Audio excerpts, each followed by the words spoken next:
যাদের প্রতি সন্দেহ হবে তাদের ডোপ টেস্ট করা হবে। জিনিস বলেছি শিক্ষা প্রতিষ্ঠানে 180 দিনের মধ্যে যে যারা নির্বাচনী পরীক্ষায় উত্তীর্ণ হবে না তাকে কিন্তু ফাইনাল পরীক্ষায় ফর্ম ফিল আপ করতে দিব না আমরা।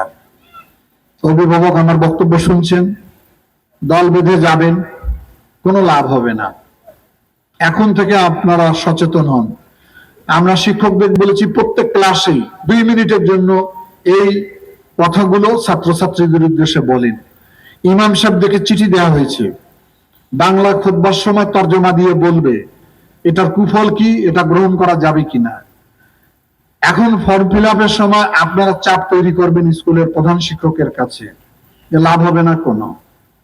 আমরা বলেছি প্রয়োজনে যাদের প্রতি সন্দেহ হবে তাদের ডোপ টেস্ট করা হবে। ডোপ টেস্টে ধরা পড়লে তার ফর্ম ফিল আপ হবে না। এগুলো তো অনেকের কাছে কষ্ট লাগতে পারে, আমার কথাগুলো খারাপ লাগতে পারে, কিন্তু কোনো জিনিস ভালোভাবে তৈরি করতে গেলে অবশ্যই কিছু শক্ত ভূমিকা আমাদেরকে রাখতে হবে, এর কোনো ব্যতিক্রম আমাদের নেই। আমার কাছে প্রতিনিয়ত আপনারা দরখাস্ত নিয়ে যাচ্ছেন, মসজিদ পাকা করে দেন, মন্দির ঠিক করে দেন, রাস্তা ঠিক করে দেন, স্কুল ভবন বানিয়ে দেন। আমি ইনশাল্লাহ আস্তে আস্তে সবই করে দিতে পারবো, কিন্তু কোনো লাভ হবে না। মসজিদ 5 তলা বানাবেন, কপালে দাগ, নামাজ পড়তে পড়তে একাই কি ব্যস্ত যাবেন? সবাইকে নিয়ে যান, নামাজ পড়ে নিজের ঘরের মধ্যে গিয়ে বসে থাকলেন হবে না। আমাদের ইসলামে বলা আছে প্রতিবাদ করো, প্রতিবাদ না বলে ঘৃণা করো। সেটা আমরা করিনি, সাহস হারিয়ে ফেলেছিলাম। এখন আমাদের কর্মীরা মাঠে নামার কারণে অনেক সাহস হয়েছে। এখন ওরা আত্মগোপন করেছে, এখন তো ভয়ের কিছু নাই, সংখ্যায় কমে গিয়েছে। সবাই নেমে আসেন, জাগরণ তৈরি বলেন যে মাদক চলবে না, জুয়া চলবে না। কয়দিন লাগে লালমনিরহাট শহর একদম পরিষ্কার সাদা হয়ে উঠবে। সাদা হলে কার লাভ? লাভ হলো ভবিষ্যৎ বংশধরের, যাদেরকে আমরা রেখে যাচ্ছি। কি আবাসভূমি রেখে যাচ্ছি আমরা? বড় বড় ভবন বানিয়ে কোনো লাভ হবে না। লাভ হবে তখনই শান্তির নগরী শহর যখন আমরা বানাতে পারবো। গতকালকে একটু কথা হচ্ছিল আইন শৃঙ্খলা বাহিনীর সঙ্গে, একটা তথ্য আমাকে ওনারা দিলেন। ওনারা বললেন যে এই যে ছিচকা চোর যে ছিল পৌরসভার মধ্যে, টিউবওয়েলের হ্যান্ডেল, তারপর তামাক তার, ইলেকট্রিক তার, এসি লাইন, পাইপ, এগুলো অনেকখানি কমে গেছে এখন শহরের মধ্যে। কি কমে যাওয়ার পিছনে কারণ হলো এই আন্দোলনের সুফল।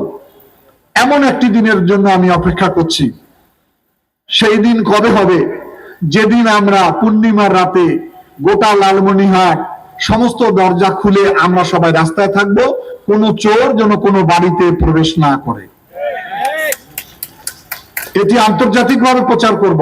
আমি আছি, আপনারা সহযোগিতা করলে ইনশাল্লাহ সেই জায়গায় আমরা যেতে পারবো, যে এমন একটি জায়গা যেখানে কোনো চোর নেই। অনেকটা কমে গেছে, আরো কমে যাবে। এখন মোটরসাইকেল পর্যন্ত গ্রিলের ভিতরে রাখলে সেখান থেকে কেটে নিয়ে যাচ্ছে। এরা কারা? এরা ওই বেশিরভাগ মাদকাসক্ত যারা যখন নেশায় বুধ হয়ে ওঠে তখন তারা আর পারে না। এখন অভিভাবক থেকে আমাকে জানানো হয়েছে যে যারা বেশি মাদকাসক্ত হয়েছে তারা মাদক গ্রহণ না করলে শারীরিকভাবে অসুস্থ হয়ে পড়ে। হ্যাঁ, এটা হয়। তারপরে শরীরের মধ্যে খিঁচুনি আসে, বমি করে।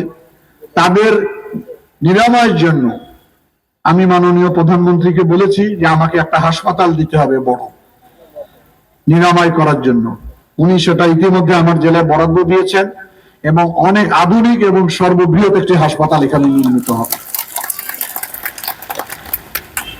আমরা কাউকে ভয় দেখাইতে চাচ্ছি না, আমরা চাচ্ছি সচেতনতা তৈরি করতে, ধারাবাহিকভাবে তৈরি করতে হবে। মাদকাসক্ত হয়েছে তাদেরকে আমরা নিয়ে যাব নিরাময় কেন্দ্র। এইভাবে যদি আমরা কাজগুলো করার চেষ্টা করি, অল্প দিনেই এই সুফল পাবে লালমনিরহাটবাসী। লালমনিরহাট তখনই আলোকিত হবে। লোডশেডিং হয়, এটি কেন হয় এটি আপনারা সচেতন বোঝেন যে বিগত সরকার কুইক রেন্টালের নামে বাংলাদেশের ক্যাপাসিটি চার্জে লক্ষ লক্ষ কোটি কোটি টাকা লোপাট করে দিয়েছে। সমস্ত কুইক রেন্টাল বন্ধ আজকে। তো যাই হোক, এক ছেলে লিখলো, কখন জানি লোডশেডিং হয়েছে লালমনিরহাটে আমি জানি না, সে লিখছে যে আলোকিত লালমনিরহাট অন্ধকারে। তার বোঝার ভুল, বোঝার মূল এই কারণে, এই আলো কিন্তু ইলেকট্রিক আলো না, এটি মনের আলো, মনের আলো, ভালো হওয়ার আলো, সেই আলোর আলোকিত আমরা। তবে আমরা সেটাও চেষ্টা করব যাতে আলোটাও সার্বক্ষণিক থাকে এই অঞ্চলে। আমি